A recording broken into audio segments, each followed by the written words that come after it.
দুনিয়ার বুকে রাখেন নাই, সারপ্রাইজ দেওয়ার জন্য আল্লাহর আরশে তুলে নিলেন। চিল্লায় বলেন আল্লাহু আকবার। ফাতারদা, বিশ্বনবী খুশি হয়ে গেলেন। যেখানে বিশ্বনবীর মন খারাপ, বিশ্বনবীর মন ভালো করে দেওয়ার দায়িত্ব কার? মেরাজের মাধ্যমে, সালাতকে গিফট দেওয়ার মাধ্যমে, জান্নাত আর জাহান্নামকে চাক্ষুষ দেখানোর মাধ্যমে, সরাসরি আল্লাহর কথাগুলো, আওয়াজগুলো কানে শুনিয়ে দেওয়ার মাধ্যমে বিশ্বনবীর হৃদয়টারে ঠান্ডা করে দিল কে? এরপরে দেখেন কি করে রব্বুল আলামিন বিশ্বনবীরে খুশি করে। মক্কার জমিনে আর থাকতে পারে না, বিশ্বনবী যেখানেই থাকুক, যেখানেই যাবে, ওখানেই মুহাম্মদ রে মার। মক্কার সবাই যখন একত্রিত হয়ে গেল, মক্কায় কোথাও থাকার যখন বিশ্বনবীর জায়গা নাই, বিশ্বনবীকে মদিনার মতো চমৎকার জায়গায় হিজরতের ব্যবস্থা করে দিল কে?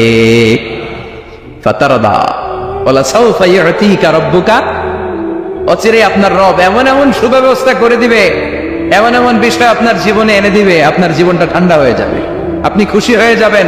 ও নবী, হতাশ হবেন না, নিরাশ হবেন না, ভরসা রাখবেন কার উপর? চিল্লায় বলেন কার উপর? মক্কায় যখন বিশ্বনবী থাকতেন, তিনি কাবার দিকে হয়ে নামাজ পড়তেন, কিন্তু মদিনায় যাওয়ার পরে আল্লাহ কেবলা চেঞ্জ করে দিলেন। বিশ্বনবীর ভালো লাগে না, বিশ্বনবীর মনে চায় ওনার বংশের গোড়া যেখানে ইসমাইল আলাইহিস সালাম ছিলেন, সাইয়েদনা ইব্রাহিম এসেছিলেন, ওই মক্কায় যদি কেবলাটা থাকতো কতই না ভালো হতো। ইহুদিরা যেদিকে নামাজ পড়ে, বিশ্বনবী ওই দিকে হয়ে নামাজ শুরু করলেন। কোন বর্ণনায় 16 মাস, কোন বর্ণনায় 17 মাস বিশ্বনবী নামাজ পড়ে, কিন্তু অন্তর ভালো লাগে না। قد نرى تقلب وجهك في السماء فلنولينك قبلة ترضاها فول وجهك شطر المسجد الحرام। আল্লাহ বললেন, নবী আমি বুঝি আপনি নামাজ পড়েন, আর নামাজের পরে আকাশের দিকে তাকান যে আমি কিছু কই কিনা। সুবহানাল্লাহ কয় না? আমি কিবলা পরিবর্তনের ব্যাপারে কোনো আয়াত পাঠাই কিনা? নবী আপনার দরদ, আপনার কষ্ট আমি বুঝতে পেরেছি। 17 মাস আপনারে পরীক্ষা করলাম, আর না, আমার আর সহ্য হয় না। কালকে থেকে কাবার দিকে আপনার কিবলা পরিবর্তন করে নামাজ শুরু করে দেন গো নবী। ফাওয়াল্লি ওয়াজহাকা শাতরাল মসজিদিল হারাম, টু দ্য ডাইরেকশন অফ কিবলা। যেখানেই থাকেন না কেন, হাইসুমা কুনতুম ফাওয়াল্লু উজুহাকুম শাতরা, এখন থেকে যেখানেই থাকেন আর বাইতুল মুকদ্দাসের দিকে নয়, কাবার দিকে মুখ ফিরিয়ে নামাজ পড়বেন। কবুল করে নিবে কে?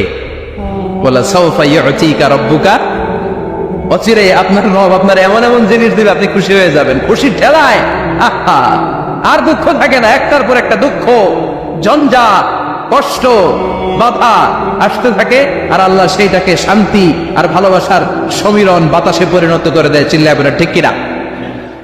এরপরে মদিনাতে যে উম্মতের জন্য টেনশনের শেষ নাই।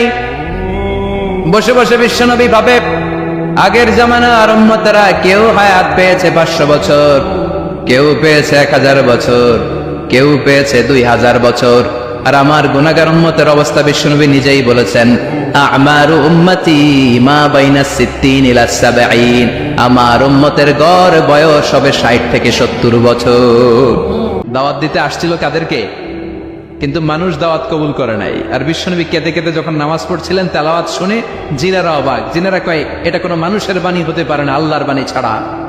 জিনেরা এই বাণী শুনে কোহে কাফে যে জিনের রাজ্যে যে দাওয়াতি কাজ শুরু করে দিল, আর ঘোষণা দিল, আমরা মুহাম্মদের উপর ঈমান এনে মুসলমান হয়ে গেলাম।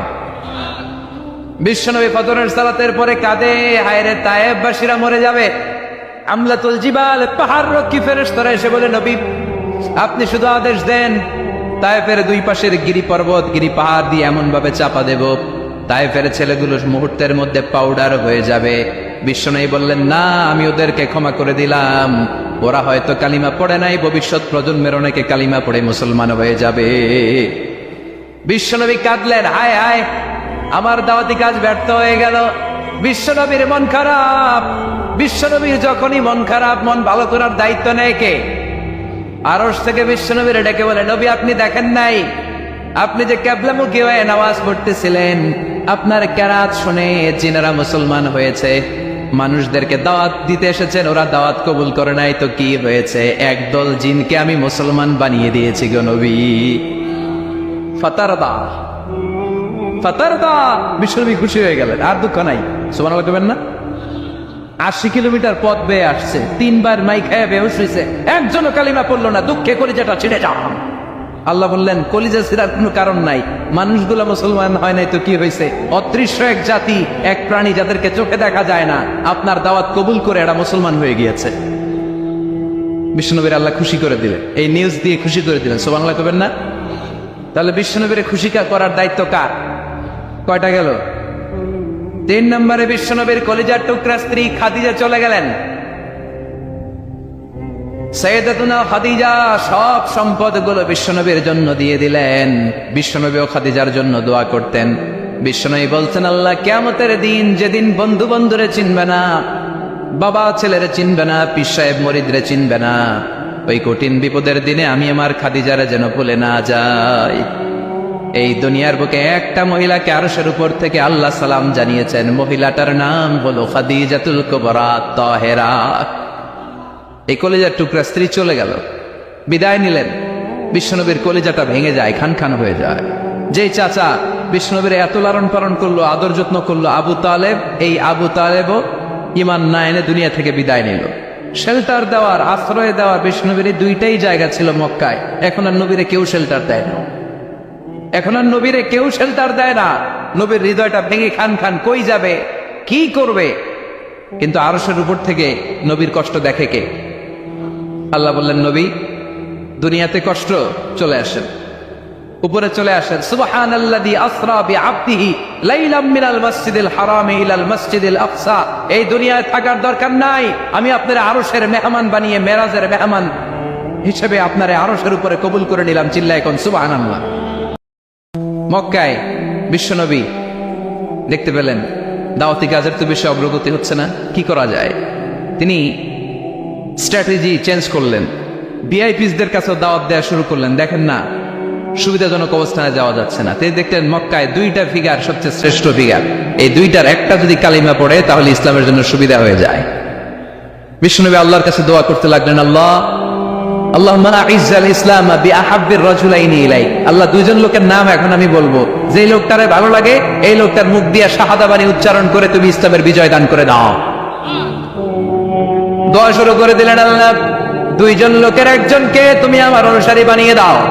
এই 2জনের যারে তোমার ভালো লাগে, আল্লাহুম্মা আইজ্জাল ইসলাম বিআহাব্বি হাযাইনির রাজুলাইনি ইলাইক। 2জন লোকের নাম আমি দোয়ায় বলবো, যারে ভাল লাগে তারে দিয়ে ইসলামকে বিজয় দান করো। 1 নাম্বার ওমর ইবনে আল খাত্তাব, 2 নাম্বার আবি জাহাল ইবনে হিশাম। হিশামের বেটা আবু জাহেলের কালমার পতাকা আনো, না হয় খাত্তাবের বেটা ওমর রে আনো। আল্লাহ ওমরের জন্য দোয়াটা কবুল করে দিলেন। ওমরে ফারুক বিশ্বনবীর কল্লা কাটার জন্য তলোয়ার নিয়ে ধেয়ে আসছে। তার আগের রাতে বিশ্বনবী তাহাজ্জুদে কেঁদে কেঁদে এই দোয়াটা করেছে। বিশ্বনবীর চাচা হামজা ইবনে আব্দুল মুত্তালিব ওমরে ফারুককে দেখে বিশ্বনবীর কাছে দৌড়ে আসলেন। বিশ্বনবী তখন আরকাম ইবনে দারুল আরকামের ঘরে সাফা পাহাড়ের পাদদেশে বসে লুকিয়ে লুকিয়ে দাওয়াতি কাজ করতেন।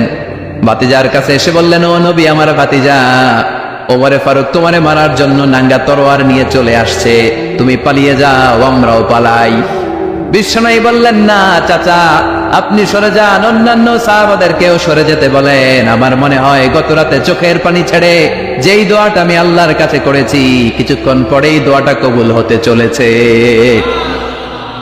ওমরে ফারুক আসলেন, তলোয়ারকে আছাড় মেরে বললেন, আশহাদু আন্নাকা রাসূলুল্লাহ, আশহাদু আল্লা ইলাহা ইল্লাল্লাহ ওয়া আন্নাকা মুহাম্মাদুর রাসূলুল্লাহ।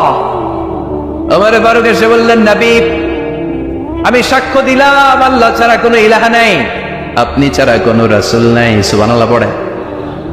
ফাতারদা, বিশ্বনবী খুশি হয়ে গেলেন। সুবহানাল্লাহ কইবেন না? আল্লাহ বললেন, ওয়ালা সাউফা ইউতিকা রাব্বুকা ফাতারদা। ও নবী, এমন এমন জিনিস আপনারে দিব আপনি খুশি হয়ে যাবেন। আল্লাহু আকবার। তাহলে প্রথমে কেমনে খুশি করছে পাইলেন? পাইছেন? ওমরে ফারুককে কালেমার পতাকায় ঢুকাইয়া বিশ্বনবীর হৃদয়টারে ঠান্ডা করে দিলেন, বিশ্বনবীরে খুশি করে দিলেন। বিশ্বনবী বললেন, লা নাবিয়্যা বা'দি ওয়ালা রাসূলা, আমার পরে নবীও নাই রাসূলও নাই, তবে লাউ কানা বা'দি নাবিয়্যুন লাকানা ওমর, আমার পরে যদি কেউ নবী হতো আমার ওমর নবী হয়ে যেত। ওমরে ফারুককে মুনাফিকরা ভয় পেত, মুশরিকরা ভয় পেত, এমনকি শয়তানও ভয় পেত। মা সালাকা শাইতানু সালিকান ফাজ্জান ইল্লা সালাকা ফাজ্জান গায়রা ফাজ্জিক।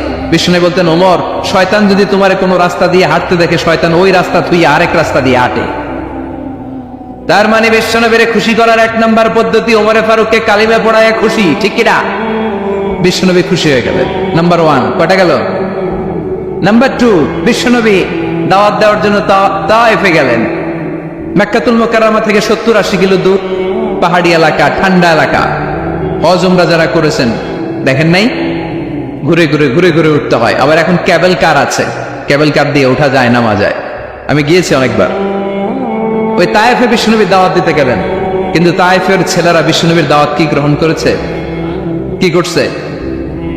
তিনটা জায়গায় বিশ্বনবীকে পাথর মেরে বেহুশ করেছে।